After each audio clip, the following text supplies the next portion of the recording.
Hi, welcome to the Movie Vault. I am Zach. And I'm Ben. Great. Today we are reviewing the classic movie 2001 A Space Odyssey. What? I've never heard of this movie. Well, that's tough because we just watched it and it was great. So it's 1968. That's when this was released. Yep, it is directed and produced by the Stanley Kubrick, of which we have already done one film in a review, Dr. Strangelove and How I Learned to Stop Worrying and Love the Bomb. Yep. That's a long title. This one also has a colon in the name, but it's just 2001 A Space Odyssey. Were we born in 2001 yet? Were you born? I was not. You were not either. Okay, that's correct. So even in 1968, what the future would possibly look like, we were born after that. So Stanley Kubrick's envisioning the future, we were born a year after what his envisioning was. We're in the future. Anyway, it's based off of a book by Arthur C. Clarke, and it's actually his short story called The Sentinel, and then he published an actual book, and then he actually did a sequel, and they made a movie out that sequel as well. That's just as critically acclaimed and well regarded, right? Yeah, well, we'll get into that. We'll get into how much better that one is than this one. But, so we've heard about this movie. Neither of us have seen it before this time, right? No. Okay. So we've heard about this movie for a long time. What were your... let me ask this. This is a better specific question. Going into it, I don't think we need to go over the plot. I think the plot's pretty straightforward. I mean, let me just say this. Oh, it's so straightforward. Nobody could ever get confused about this movie. It's really just... there's this monolith that shows up to the monkeys, the apes, right? They're apes. Yeah. And or humanims? How do they say that? And they fast forward evolution and then fast forward from that. So a monolith shows up to these apes or creatures, Neanderthals. They learn how to use tools, blah, blah, blah, evolve. Many time passes, and we are now in space. Earth has not only globalized, but planetized, and they found another monolith on another planet, so this Dr.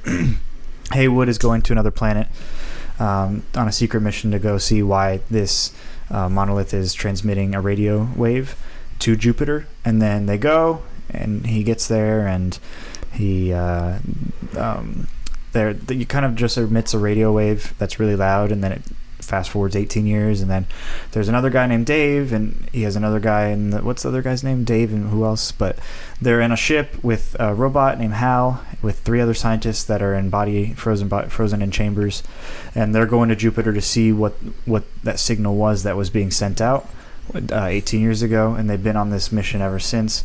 And what they're doing is eventually Hal makes a mistake. They're told by mission control that it was Hal made a mistake. Hal denies it. They're worried about his behavior. They go to talk in a extravehicular pod, and they're not the smartest when they do this. They're rocket scientists, but they don't know rocket science, and or they don't know not rocket science, and they are talking through a window, but they didn't know that Hal could lip read. So then Hal knows that they're teaming up against him. Hal's primary mission is the mission, and he kills the other guy. I need to find his name, and then Dave tries to kill Dave. Dave ends up being able to get back in the ship after getting out of the ship, and Hal not letting him back in, and then gets in by jumping through a vacuum of space, still survives, opens the hatch, disconnects Hal. As Hal's disconnected, he begs him not to, and then a video comes up that was being suppressed by Hal, and it was Daisy. Yeah. Daisy. I did not love that. Was kind of creepy. And then it's Dr. Haywood saying that what the mission was. The mission was to see what that radio wave was. Then Dave continues to fly on like nothing happened. He doesn't even mourn his friend, and he goes and finds a monolith orbiting Jupiter and kind of flies into it, and that monolith has a little bit different powers or whatever. It is like a portal. He goes through all these transcendental weird images and sees all these things, and then he's in this old Victorian house. Yep. And he sees an older self, becomes that older self, sees another older self, becomes that older self, sees the oldest self, becomes that. And then a monolith appears at the foot of his bed as he's dying in his bed. And then all of a sudden it cuts to him, a giant fetus, or like right next to, was it Earth? Yep. And that was the end. Yeah. So what's your first impression of the intro of the movie? Of the intro of the movie? I think the intro, the movie is titled 2001: A Space Odyssey. So the intro is a little off-putting if you have no... I think I did know that there were apes of some kind in the movie, so it wasn't completely... Hominins, I see. Hominins of some kind. But it was rather odd to have the first, 20 to 30 minutes be about the apes, essentially. Just their life, what happens... And then there's a couple interesting scenes there where they're shrieking. Then we see the tool after they find the monolith. He creates the hammer or the weapon, or basically a club that he can kill things with. And then we see the first murder, where they murder another ape, which was awesome. Just seems like they did it because they could. That was sweet. I was wondering, did they eat him? That's a good question, because then they start eating some of the other animals, and we wondered whether that was the first time they ate meat. We don't know for sure, but it might be implied. Yeah, because they're discovering new things, like first murder, first tool. I'm assuming first time eating meat, maybe. Yeah. I don't know. But yeah, I think the intro is pretty awesome. Yeah. It's really long. This entire movie's barely anything is said. No. It's like just visuals. And then you finally get, there's the bone thrown up in the air, they transition to space, and then you finally get a character, and that character is... Oh, my tabs got closed. Dr. Haywood? Dr. Haywood. That's the first scientist that's on the secret mission. And I think you kind of think that he's going to be, the main character of the movie, but then after his scene's done, other than that video at the end, you don't see him again. So... really interesting. But they spend a lot of time with him. That's the thing. They take their time doing everything. They show him going up to space, the process of his initial launch from the Earth, basically, and then going up to the initial spacecraft, him meeting with some scientists, and eventually getting briefed by the security guard. Then he goes up to Clavius, where there's an epidemic that has broken out. That is not really an epidemic. It's where they found the monolith. And it shows him meeting with the scientists there and explaining why they have to call it an epidemic. And then just him landing on Clavius takes 5 to 10 minutes. And then he goes on this other ship over to the actual site, and that takes some time. Yeah. And we get to see some details there. There's the use of the toilet is very... there's 7 long steps you have to follow. Yeah. I would hate to miss a step. Yep, that would be bad.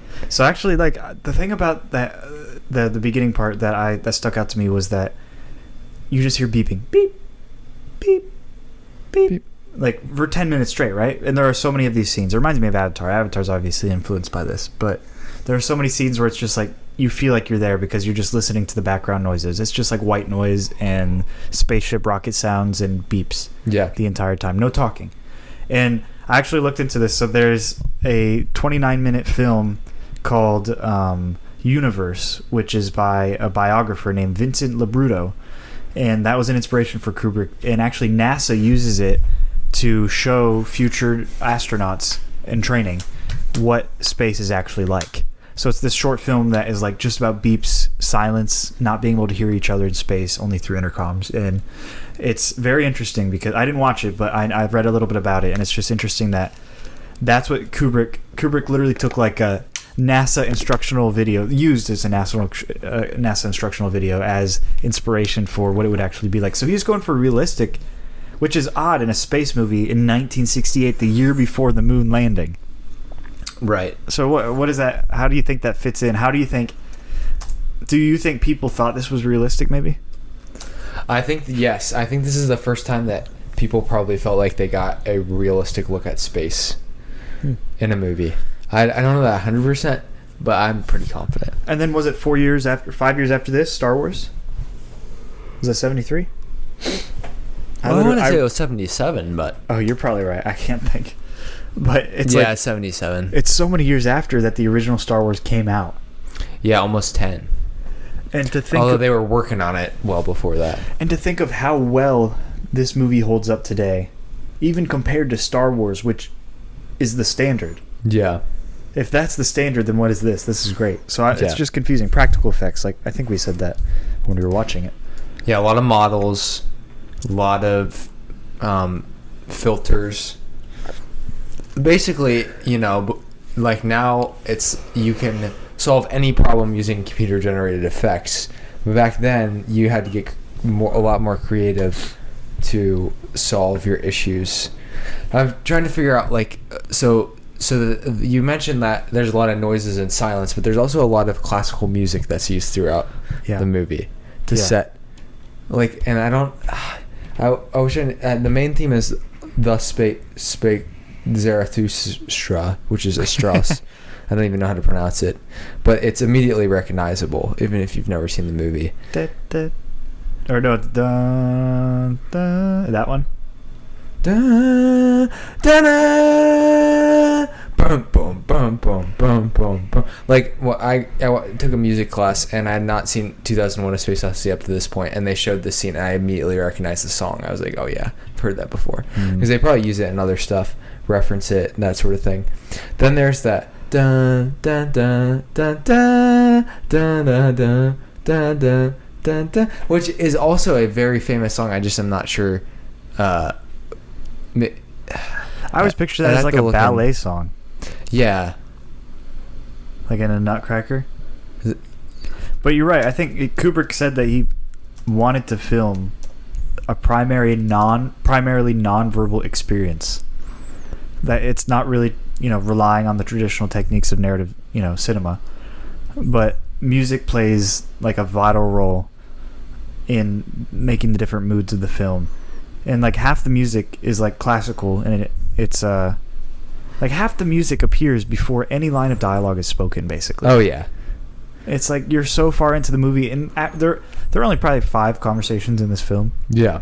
And you get a whole plot from it. It's crazy. It's awesome. Yeah, they reveal enough that you get what's going on.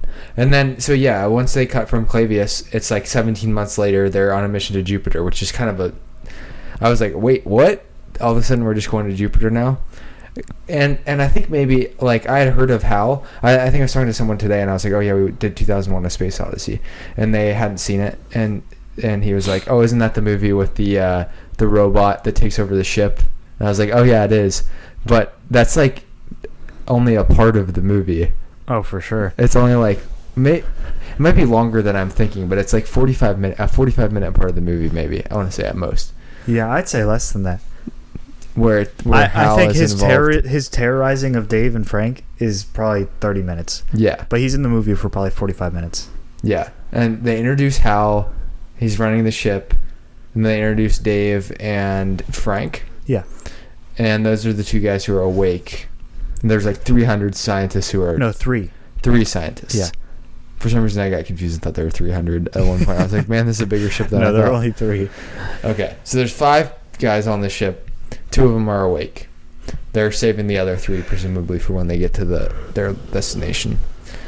But Hal's basically controlling everything, which is great because he doesn't have any errors, supposedly. But then they find out that he does have an error.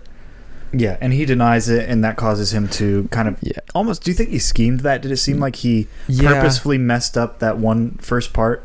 When this is what happened, seriously. This is what happened. First, he says, Dave, I'm worried that you are not fully committed, like you're having second thoughts about this mission, and then the error happens, and then he presents the error at least, and then after that they go to fix the error, and that's when they come back in, before they go to fix the error, they're in that pod, and then Hal realizes that they're going to team up against him because they've realized that Hal's lying, and then it's like I feel like Hal was trying to avoid at all costs the mission, like its success. He was trying to avoid the mission's failure. Sorry, that's what I meant to say. So he viewed the humans as being the people who were going to cause the mission to fail. Yeah, he's like, you're having second thoughts, right? Can I ask you a very personal question? That's creepy, by the way. Yeah, because they were trying to figure out whether he had emotion at one point. Yeah, and they said they don't know. They just treat him like a guy. There's no way to know. They're used to him. It's like us with Siri. Like, we're used to her. You know? or ChatGPT. They would have a conversation. They would play chess with Hal, but Hal didn't have any emotional connection to them. It didn't appear because he was easily willing to sacrifice them if he felt like they were detrimental to the mission. Yeah. It was funny when they were playing chess. Hal's like, I enjoyed my time playing chess with you. Like right after he won. He's like, I resign. It's just funny. He's like, I did too. Thank you. But it's just like, yeah. So I would be so scared if I were in the ship with Hal or anything like Hal. Not because of this movie. Hal's voice was too soft and freaky. Yeah, well, it's like a real human voice. That's the other thing. They didn't try to dress it up at all. It's just like a voice actor. Mm-hmm.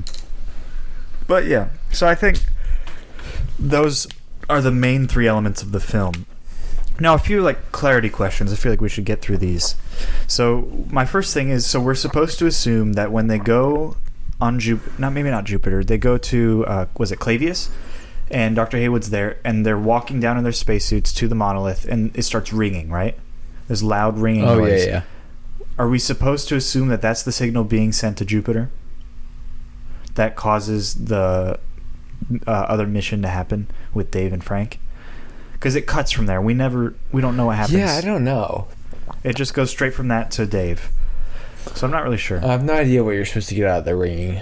Yeah, I'm assuming that that's the signal that in the end of the film, when Dr. Haywood's when he's disconnecting Hal, when Dave's disconnecting Hal, and Dr. Haywood says that the mission was for that signal. I'm assuming that was the signal. Yeah, because they were sent probably after that 17 years away from Clavius to Jupiter, because travel would be forever. You can't just take a road trip to another planet. You kind of got to stick where you're at. And David pointed out while we were watching it, it's like they're traveling at like such a fast speed, but it looks like they're barely going anywhere at all. Yeah, relative speed for sure. Yeah. But anyway, let's see. The next topic, what I would say is after the beginning, is artificial intelligence. What do we think about that? What's your view on artificial intelligence? It's amazing. We should all want it in our brains, and that's pretty much my view. Neuralink is FDA approved for human trials. Oh, interesting. That just happened recently? Mm-hmm. We'll see what happens. I think we've talked about AI so many times, but this is like an actual dilemma here, because how it's like if the AI isn't set right to value human life over whatever mission or task it's supposed to accomplish, then it potentially puts human life at risk, right? So, but then I don't know how that works. Did the AI decide that the mission was the most important thing? He was programmed that way. No decisions were made. So it's human error ultimately. Exactly. What do you fear about AI the most? It's not the AI itself. It's the programmers. Yeah, and maybe the power and the temptation that comes along with having all that access to everything all the time. I don't know. But you're right. Or the power doesn't necessarily come from the user as much as it comes from, like, I'm thinking Neuralink. Like you could be more influenced by whoever installed that in your brain, I guess. But what about what is the impact on how it makes you think? What about like a Hal or a Wall-E situation? I don't know. It just depends. You have to react to the AI almost like it's another person and be like assessing its thought processes. But then again, you could be way more vulnerable than the AI compared to like another human. Okay. Yeah. Right. Depending on what the AI controls. Yeah. True. Yeah, I don't know. I think for me it would be tough to ever trust an AI with anything important. Yeah, I agree. And I'm getting more comfortable with AI. I'm not gonna lie. Maybe one day I'll be convinced to be in the FDA trial. I don't know. We'll see. It seems like it's hard to push against anything that's like generally going to push technology forward. Like, it seems like that's never happened in human history, that people have denied something that was going to progress technology. Like, it always happens. It happens even with resistance. Yeah. So I think that's where I'm like, is resistance just futile? Because there's probably people who are like, the internet's dangerous, and to some degree they weren't necessarily wrong. Yeah. But it also has improved a lot of things. True. Including nothing is a pure, nothing like that doesn't have like like the internet isn't a conscious being, so it's all related to how humans use it that determines its good or bad or its worth. Yeah. Yeah, that is an interesting thing. I remember in For a Few Dollars More, the prospector guy was like, those trains. Yeah. Like, he's worried about that.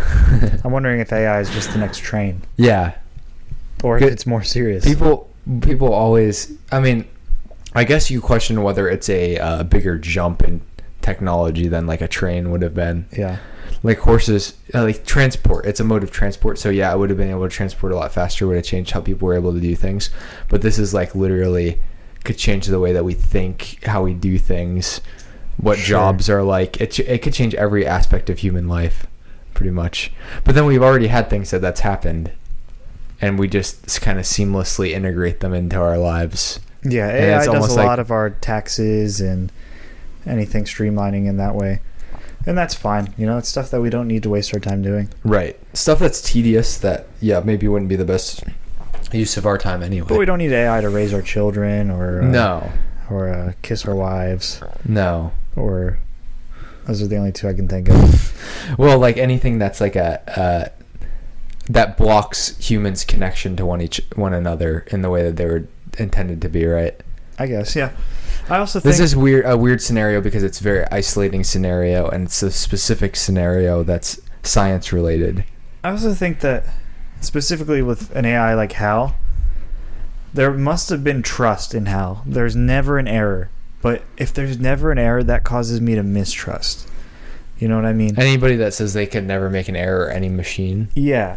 And I'm like, of course the machine is going to say that. You're a patent. You want your product to be...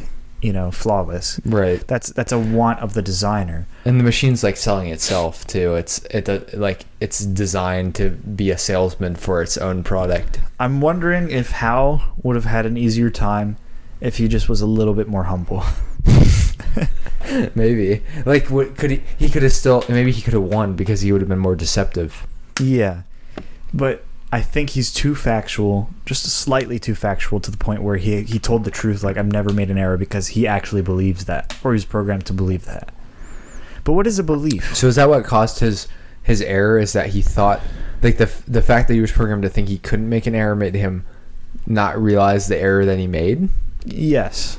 Or did he realize that he made the error and then was trying to cover it up to keep up the integrity of that he couldn't make errors, which would make him seem more like a human if that was the case. Yeah. It seems like there were no errors made and he was telling the truth. I don't think Hal lied whatsoever. So there was no error. He made no error. Okay. Everything he did was for the mission. Then his concern, then he orchestrated everything in order so that he could get rid of the humans, because he was worried about them. He was worried about the mission. And their like the confidence that he had in their like desire to be on the mission and do stuff. So I think when he said it was human error, that was him telling the truth and not using any guard against his plan. So I think he was stupid in that moment and kind of slipped up, saying, I've never made an error, implying that what he did was either not an error or he did make an error and he's wrong. Either way, there's no trust in that. Right. So I think that was Hal slipping up. If Hal said, oh yes, I apologize, I made an error, that would have been, I would have had more trust. I'm just picturing myself as Dave, not Frank, it's Dave, eating some paste and watching myself on the news. It's probably one of the most famous people in the galaxy. Man. But can you imagine how boring it must be to be on that ship? I wonder if they had movies on the ship. You gotta hope so. Yeah. Or if they're just doing science all day. I mean, if there's an AI on the ship, the AI can take care of everything. Yeah, true. I'm just thinking, like, it would be kind of nice, actually. Yeah, the AI just assists you with most difficult things, and then you just make, like, major calls. Yeah, correct. End of the day. What if, like, there was a 1-month spaceship cruise like that, and it's just, like, a white spaceship like that, and it's, like, a circle exactly like that, and you just go and you watch movies, and it's like a movie marathon. You're isolating yourself from society, and it's like $1 billion to go on it. It would be kind of nice. Because I guess space, like, once you see it, for a couple seconds, you're like, oh, there's not like much to see. I Looks mean, better in the unless pictures. you're orbiting around the Earth. I guess you could see different sides of the Earth. But if you're just going out into space, I mean, it's just a void. So No, you might as well watch movies. I agree. But it would be fun, like, taking a whole month in isolation to. I mean, that it doesn't have to be in a spaceship necessarily. Now that I'm thinking of the idea of just taking a break and watching movies. Yeah. But anyway, that's just my thought. If you wanted to kickstart your movie review career, it might not be a bad idea. True. So what do But we think? always have to tie everything to careers as Americans. I noticed, or Okay. those in the U.S. Yeah, since you're going to London, you have all this extra knowledge you got to share with Yeah. us Americans. Yeah, people in London just do stuff for hobbies and for fun. They don't expect everything to turn into a moneymaker. Yeah. True. But there's no Hollywood, consequently, in Britain. No, there's not. So And what they're do we also- think about this loose plot structure? I think it's well utilized in this movie. Here is what I was thinking about. So there is a little movie that we reviewed 30 or so episodes ago, maybe 40, close to 40, called Interstellar. Mhm. And I think a lot of people would consider that to be the modern like space movie that like is the standard. But that movie is extremely concrete, has a plot, and goes really into string theory and lots of physics related things.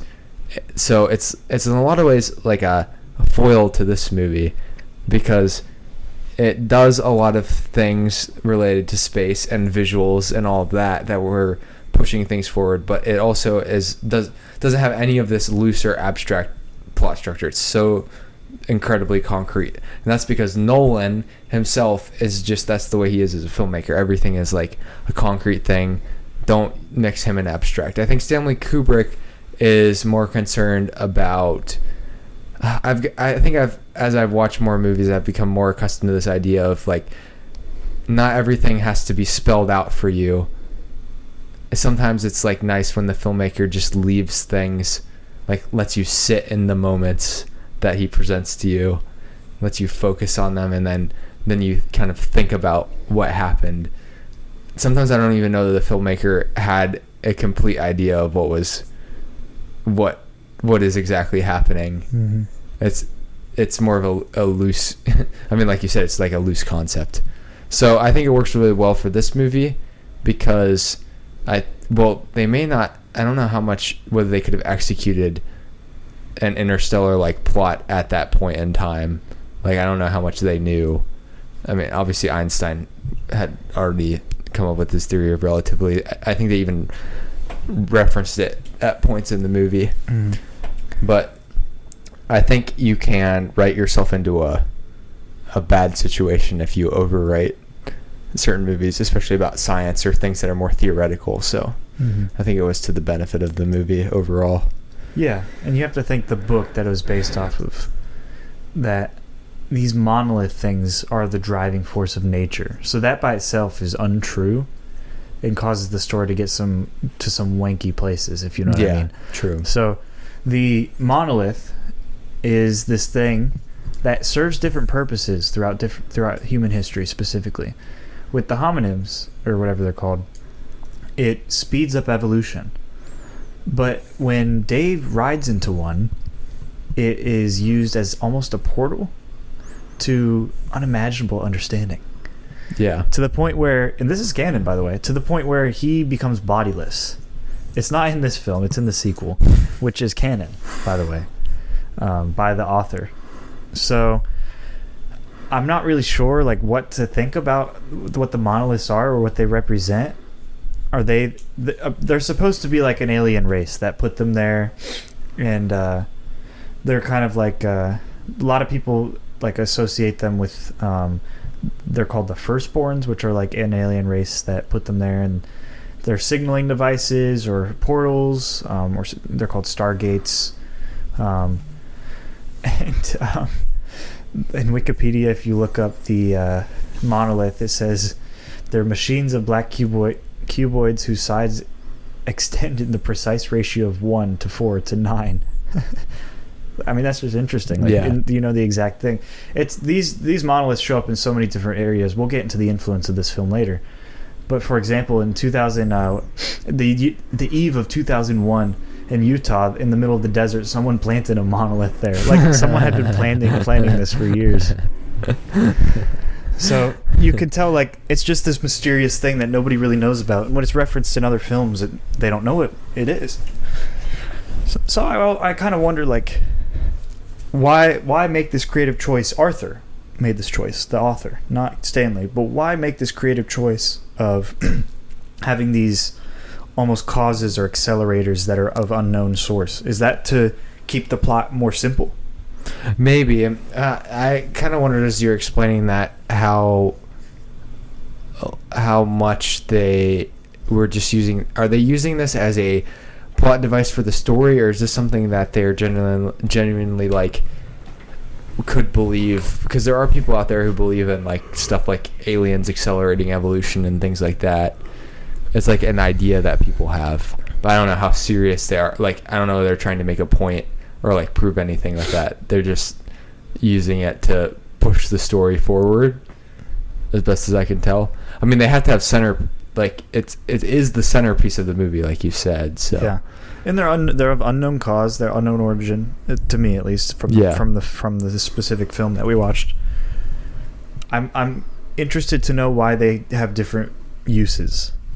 Yeah, like why weren't they all? Because they clearly touched both of them and they didn't turn into a portal. Exactly. But all of a sudden, the third one you fly into it and it is.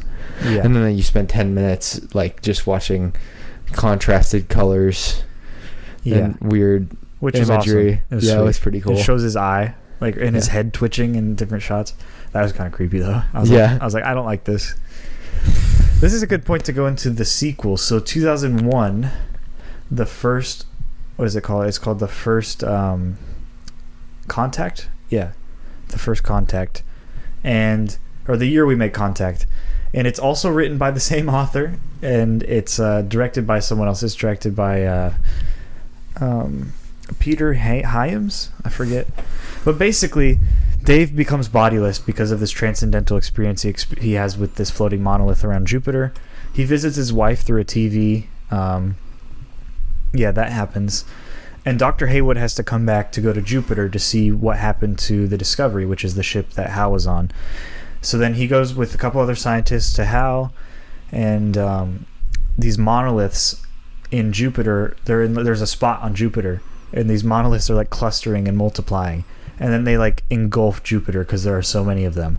And then like they just have to send a signal with their last technological action that they can make, and they send a signal back to Earth saying like, don't make contact with the monoliths, and that's really it. So that's an interesting plot that's canon to the story. He asked Kubrick if he could make it. Kubrick said, his quote was, "I don't care." And yeah, it seems like the author would say. When the author published this book, the next day he called Stanley Kubrick and said, "Please make sure that nobody makes a movie off of this so that they don't bother me."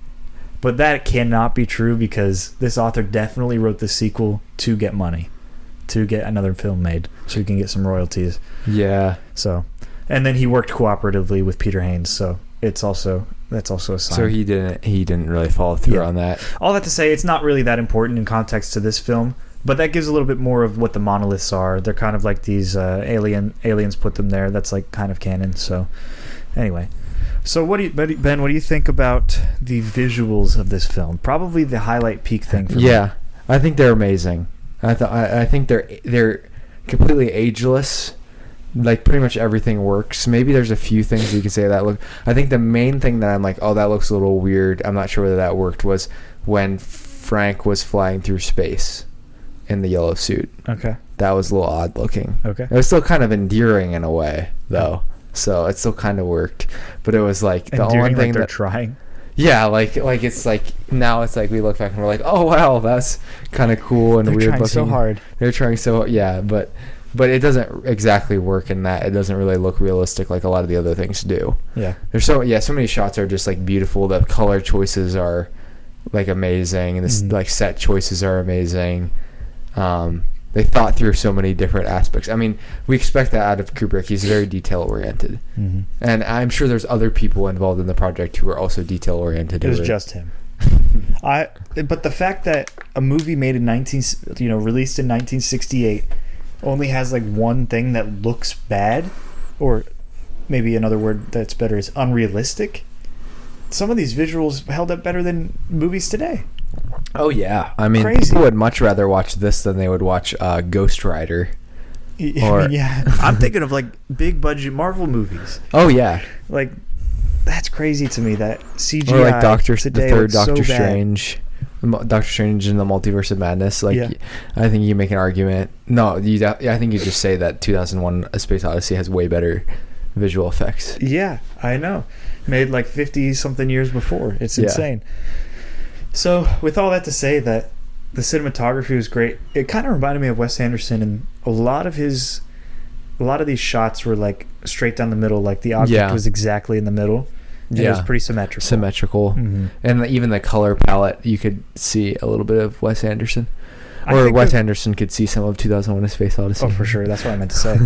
And like even the monolith, the sun and the moon lining up, Yeah. like it shows that the monolith is some force of nature, like the sun or the moon, that acts upon the universe. Right, and they showed that in 3 different parts. I believe so. Because they had the initial movie entrance, maybe 4 different, and then they had a brief period where they lined up the sun and the moon. Maybe the monolith, was it with the monolith and with the apes? Yes, and then there's one at the bed. At the bed. Yeah. With Jupiter. Oh, is there one? No, on there's Jupiter? one with Jupiter where Yeah, the you're spaceship, the monolith. Or is that Clavius? Maybe it's Clavius. No, there's one with the apes. There's one, and there's one at the intro. One with the homonyms, and then there's one. I think there's one with Jupiter. Yeah, there is, and there's one on Clavius. There's one on Jupiter. Then there's one with the ship, with the one floating in space. Is that the one you're talking about? Yeah. So that's the Jupiter one, and then there's one at the foot of his bed when he starts going into the Victorian room. Yeah. When he's laying down about to die. Yeah. So they come back to the same. That's the sort of thing that you could say this movie's really loose and rant. Some people might say random, but it's actually very cohesive because they keep going back to the same like ideas, like portrayed with the camera. Yeah. And so I assume that there's a reason that those are, each of those points are tied together through that shot. Yeah. Yeah. Do you think there's a common theory that that a lot of these extraterrestrial things are from a 4th dimension? What do you think about that? I don't understand that. David was kind of explaining it with the cross section, and I guess I could kind of get that, but like I barely understood Interstellar, so I'm not sure I'm the best person to ask. Okay. Yeah, I don't know either. But Interstellar, if I remember correctly, and spoilers for Interstellar, he is like interacting with. Yeah, there's like this place where he's like somehow in the universe, but he can't like interact with it except for in a way where he's like altering. Like he comes through the bookshelf, knocks books off the bookshelf, like stuff like that. So That's the one you maybe chose. if I think about it that way, I could see how possibly the 4th dimensional beings are interacting with the monolith. But I'd have to read and understand more before I could really come down to a conclusion on that. Also, I think this goes back to what I said about Rick and Morty. Like I feel like for some people it really matters, all of the consistency and what it all means. I think sometimes I'm just like maybe not everything is a puzzle to be solved. Oh, okay. Like Maybe I think the some pieces people are supposed to look like that. look at movies like it's a puzzle and you have to solve it. But I don't always think that movies are intended to be like perfectly solved. Otherwise somebody would have already come up with exactly what everything meant. No, I think that's right with this film because it's directed by Stanley Kubrick. That's why. The puzzle is right with this movie? No, I think that there isn't. There isn't, yeah. So I think people try to come up with something, but they'll never be satisfied because there probably wasn't something to begin with. I think if you do it with Christopher Nolan movies, you would be correct because he made the movies so that there is an equation that is... Yeah. But he also, I think, tries to explain it to a degree. Or even something like Donnie Darko is sort of like a puzzle that's supposed to be... Correct, unsolved. I This think supposed to be that... solved.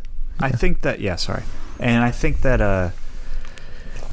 to the credit of the people who want to solve the mystery of 2001: A Space Odyssey, it is based off a book that has like canonical events and more details within that could point to a theory that Stanley Kubrick dove into and just didn't explain. Yeah. So that's possible. Another thing is that the sequel, like the book sequel, kind of explains a lot of things. Right. So, It's I like mean, the it's a money grab. It didn't make as much, wasn't as popular, pretty bad. But It still got 66% on Rotten Tomatoes, which is higher than I was expecting. And Roger Ebert gave 2010, and not a Space Odyssey, 2010 First Contact or whatever it is. He gave it a 3 out of 4, which is not bad. That's Roger Ebert, one of the most famous film critics of all time. So maybe it's worth checking out at some point. yeah, okay. But yeah, I'd never heard of that. It's better So than it's Donnie interesting Darko's that sequel. it What exists. is that called? Oh, S. Darko. Yeah, it's got like 1 out of 10 or something. Yeah, like that one's terrible reviews. Yeah, Had so nothing to do with the first one. this film, what on the top of your head, what has it influenced ever? Any movie set in space Okay. after it Okay. has been influenced. I mean, directly, Star Wars and Alien come to mind as the first one where I'm like, I clearly like see the influence on it. Like we saw specific shots that were like, oh, that is like so reminiscent of Star Wars. Yep. And same with Alien, like with the void of space and like a lot of the practical effects as far as the shots in space with Alien, I think remind me a lot of 2001: A Space Odyssey. Obviously, Alien goes a different direction with the actual alien and stuff, but Yeah. as far as the space elements, I think they're really influenced by 2001: A Space Odyssey. I thought the ship that they had looked like Princess Leia's ship. Yeah. In A New Hope. Do you think like space architecture was influenced by this movie, like Death Star? Yeah, I like, think for the prequels at least. I know the prequels are much later, but I think in A Phantom Menace there's like this space station that looks exactly like the circular round rings shaped space station in this. But yeah, I think the fact that the ship could literally look like anything as long as it's able to float, which anything is able to float. It doesn't need to be aerodynamic or anything like that because it's space. So I think maybe George Lucas dove into that a little bit as well. You have like these wacky shaped ships and vehicles. And then also like the space pods that they had. There are a lot of those in Star Wars, like escape pods. I even think of like the EVAs that were hanging off of the extra vehicular things that were hanging off of the ship in this film that they were talking in, and Hal was lip reading through the window. That like circular ship with the arms that he grabbed Frank's body with. That reminds me of like an escape pod that C-3PO and R2-D2 get in A New Hope right at the beginning when Darth Vader comes to get the Death Star plans, and Princess Leia puts it in R2-D2, and R2-D2 goes in the escape pod and convinces C-3PO to come with him, kind of. And it looked kind of like that. It's not the same shape, but it's like a detachment of a same ship that has a singular purpose. Yeah. Now, my question, this is kind of going off to the trail of what you were saying, but why was it so important that he went out and got Frank? Because Frank was like easily dead. I think just like the thought of that he could ever be alive. Okay, yeah. And like because he just lets him go. Why not grab the body of Ben? I would get your body, by the way. You're right. I would, because I would want to bury you. Yeah. I would take you, even if your body's rotting. But wouldn't how would you bury me in space? Wouldn't you just throw me out in space? That would be the burial. No, anyway? I would. But at least you could have a ceremony. I would throw you into the storms of Jupiter, and let the Great Red Spot destroy you. Man, I don't want to be alive to experience that, though. Well, no. I mean, I wouldn't be alive for very long. No, you'd be dead. I would never throw you in there when you're alive. What are you talking about? The gravity would just crush me. No, I'm saying if you were dead. Yeah, I would you're right. burn your body that way. Or put you in some acid rain on whatever planet Okay, that is. yeah, that's fair enough. Yeah. He didn't grab his helmet, though. Maybe grab your helmet. Stupid. That was stupid. He's too cocky. Yeah, he grabbed... I mean, it worked out for him. He also grabbed his body because, like, he's bored. I'm just thinking, like, what else is he going to do? Like, is it so urgent that he needs to go back in? I don't know. Yeah, true. Yeah. Why does he think Hal is going to open the pod doors, though? That's what... I don't know. Why does he think Hal Maybe will? he just didn't plan it out. Because... he didn't think that Hal... He thought it was an accident still. Yeah, he didn't know that Hal was being disobedient. Hal was against him. You're right. Or had the potential to be disobedient. Yeah. That is the tricky thing with AI. You never know its true potential, and it's probably worse than you could ever imagine. Yeah, true. ChatGPT. Mm-hmm. Siri. Cortana. Neuralink. I'm telling you, Neuralink will change everything, because if you don't have Neuralink and someone has Neuralink, you don't have a chance against them. True. Like when I get it and you won't? Yeah. Then all of a sudden you'll just be like saying all these things at the podcast, and I won't have any room to talk because anything I say can be easily disproven right away. Your opinion is false. Algorithmically, I went through all of the different possibilities on what this theme could mean, and I came up with... Yeah, fair enough. So I think influence, goes directly to space movies for sure. After that, you think of any film that's like alien related has some sense of mystery or object like a monolith in it. You have like, I don't know, I mean in Star Wars, I'll go back to Star Wars. There, in The Rise of the Skywalker, there's hyperspace in the original film was influenced by the psychedelic visual in 2001: A Space Odyssey.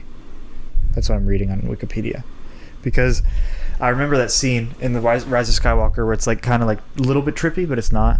But it's like when you go zoom forward in hyperspace, it's like it looks like those visuals when he goes and flies through the monolith at the end of the film. So there is like an entire catalog of all the films that it has influenced because there are so many. I mean, this is obviously in the Library of Congress's repertoire of films that they pick every single year. It was one of the first ones. It was an earlier one picked. And then it also influenced itself. So Clark wrote 3 total sequels. So there's 2010 Odyssey 2, 2061 Odyssey 3, and 3001 The Final Odyssey. Written 10 years apart, So yep. It's interesting to see if someone will make another film, coming up in 2061. I should be alive for that one. I probably won't make the 3001 because that's like 939 years later. So we'll see. I don't know. Hopefully not. And Tom Hanks is interested in adapting those other 2 novels. So I thought I'd throw that in there. But yeah, I also think of Marvel. Yeah, Marvel has a ton of influence from them.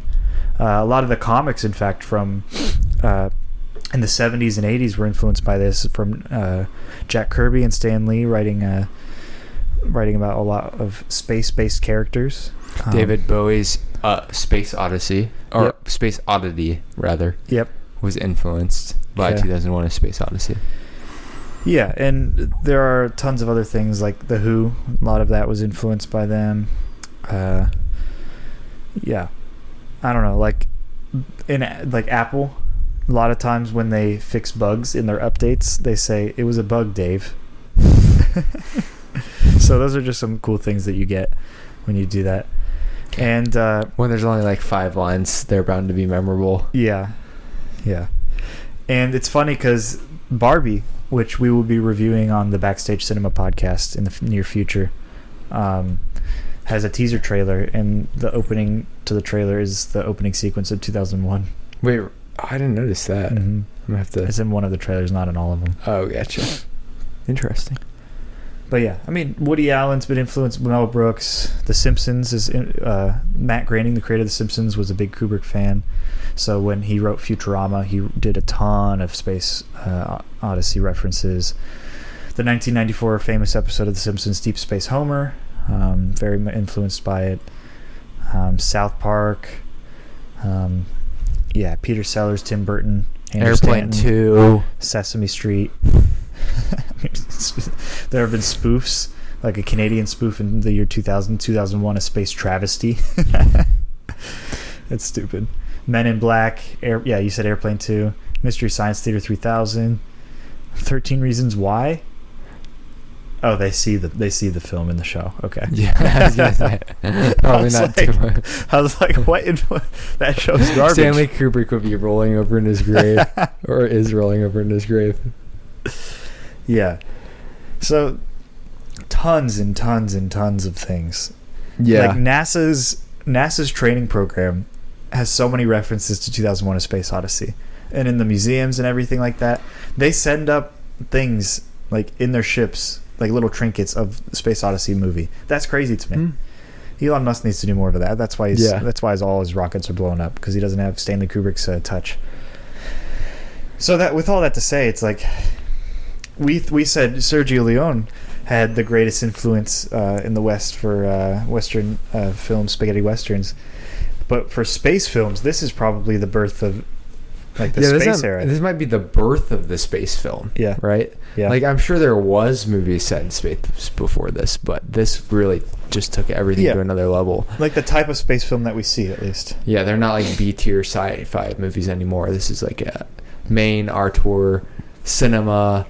I mean, I don't know whether they're just starting to think about movies that way anyway, with the French New Wave being earlier. But think about that also, too, is that like early in the 60s, you got the French New Wave, you're still making Westerns, and all of a sudden you got sci-fi, like, just beginning at the end of the decade. Yeah. And how much that changed just the potential of what you could do. And now even to this day, a lot of really exciting new movies are sci-fi movies, like the new Blade Runner. I mean, or even the older Blade Runner that Ridley Scott did, which... I don't know whether Blade Runner has as much influence from 2001: A Space Odyssey, because they don't spend too much time. They don't really spend any time going out to space. But still, the idea of sci-fi being like a thing that you could do as a major director, was probably affected by 2001: A Space Odyssey. Yeah. Well, what do you think about the ending? Oh, the ending was so strange. Yeah, I mean, I know you the said actual ending with the fetus. Yeah. I don't. Is that what's that supposed to represent? Like, that's why I think life. It's a fourth dimensional thing. The fourth dimension is theorized. I was trying to think whether it was supposed to be reincarnation. Like, all of a sudden he's like dying, and then he's back to being a fetus, and he's gonna go back to Earth. But why is he the size of Earth then? Maybe too literal of a definition. I'm thinking that too literal of an interpretation. He's outside of time. So when he gains full understanding, it doesn't matter what his form is. Maybe, but then why does he pick a fetus? Because the fetus is the most comfortable position. That's why at night when we sleep like that, it feels great. That's an interesting take. That may just be it. and to be honest, like you said, I don't know. Is the puzzle supposed to be put together? Probably not. Yeah, probably. Like, maybe not. It's supposed to symbolize something, but maybe it's not. I mean, I have a hard time saying it's not symbolizing anything, but it might not be as concrete of a thought as some people try to make it. Yeah. And then what about like the aging? I mean, outside of time? Yeah, outside of time. Being able to see yourself and then as your older self, and that, well, I guess it's weird that he immediately becomes that version and then sees the next version. Yeah, maybe that's just the outside of time thing. Like, time doesn't matter anymore. Yeah. He's just taking different forms. Yeah, it is. It's awesome visual. I wasn't sure what was going to happen when... For some reason, it was stuck in my head that somehow the apes were going to come into the room. Like, he would become an ape at the end? Yeah, like I kept thinking that, like, the apes universe and the other universes were going to come together at some point. That never happened, so... Interesting. That was a wrong prediction. No, the apes were just to intro the monolith. Yeah. And to have some fun ape action. Just like constantly. He just had some fun with it. Yeah. Out in the desert. Yeah. We did have a question of whether that was their natural environment. Yeah, desert apes. Yeah. I just don't think of apes living in the desert. Yeah, I don't know. I mean, we're probably saying it wrong. I don't even know if they're apes. Are they depicted? Yeah. Homonyms. Yeah. But they weren't Homo sapiens yet. No. In this film. We skip over lots of time to get there. It's like, well, it reminds me of maybe it also potentially influenced the Pink Floyd song Time. Oh, okay. Probably. I was trying to think what line it reminded me of. No, but time doesn't necessarily fit in with this movie because it's talking about how as you get older, time goes faster and then you're closer to dying. It's an abstract view of time. But this movie is like, now I'm outside of time, so you wouldn't look at it the same way. Whatever happens. Yeah. Doesn't time also influence insurance? It does. Because you only have so much time to get a good insurance claim. Like, for example, if you wait until your car's in a wreck... to get a car insurance plan, you've already wasted too much time. And so, in order to stop that from happening, you're going to want to contact Hedman Anglin Agency. They're known for saving people money on auto, home, and business insurance. So call them at 614-486-7300. That's 614-486-7300. And if you do contact them, make sure to tell them that Ben and Zach sent you. Yeah, they've been very supportive of the show over the years, and we would like to be supportive of them. So if you don't have if you do have car insurance, it doesn't really matter because they could get you a better deal, or potentially get you a better deal. Do you care about money? I care about money. I'm asking the audience. I mean, money. That's another Pink Floyd song, so I care about it. So time, money, and money. Love. Those are two of the biggest. Is love one of them? I don't know that love is one of them. They only valued time and money. Okay. Brain damage is one of them. Okay, time, money, and brain damage. Interesting. No love. These are all just from Dark Side of the Moon, though. Yeah. Which would be the most 2001: The Space Odyssey. I mean, that would influence an album called Dark Side of the Moon. Clearly. Oh, for sure. Yeah. Well, that's all the notes that I had. I don't know. This film was 5 stars for me. Yeah. I think I hesitated a little bit, but now that I've thought about it, and even when I was thinking about it yesterday, I was like, yeah, this was just an amazing movie. It's the foundation of what we know, Ben. Has to be 5 stars. And how many movies are there that I would rather watch that have almost no dialogue, very loose plot structure, other than that one Jim Jarmusch movie we watched? Oh, Stranger Than Paradise? Yeah. Very loose plot structure, more dialogue, but still more abstract. But yeah, but that's way different. Yeah, way different. Almost no music. Probably no music. I don't remember. The only music played would probably be on the radio. Yeah. Yeah. Just goes to show you the wide swath of different types of movies that you can have. True. But this is very important. I liked reading the bad reviews because they were all just like, it's boring. I'm just like, I think people just don't have a good enough attention span. Yeah. Just live in the... I mean, I did fall asleep for 10 minutes during the movie, but that was because I was really, really tired. Not because, and it was like 2 a.m.? And it was really late. Not because I thought the movie was boring. Oops. Yeah, I agree. I think the people that thought it was boring are just addicted to TikTok. Yeah. So, as a non-TikTokian... Oh, ow, I just fell off my couch. As a non-TikTokian, I think that I can be able to appreciate this. And this film came out way before TikTok. This will help increase your attention span. What year did this film come out? 68? Yeah. What year did TikTok come out? 20. Oh yeah, it's much before TikTok then. Just had to make sure. Yeah, a little bit before TikTok. Okay, good. Sweet. All right, are we ready to close the vault? I am ready. How you do it? I don't know how to do it. I've never done it. Dun dun dun dun dun dun dun dun.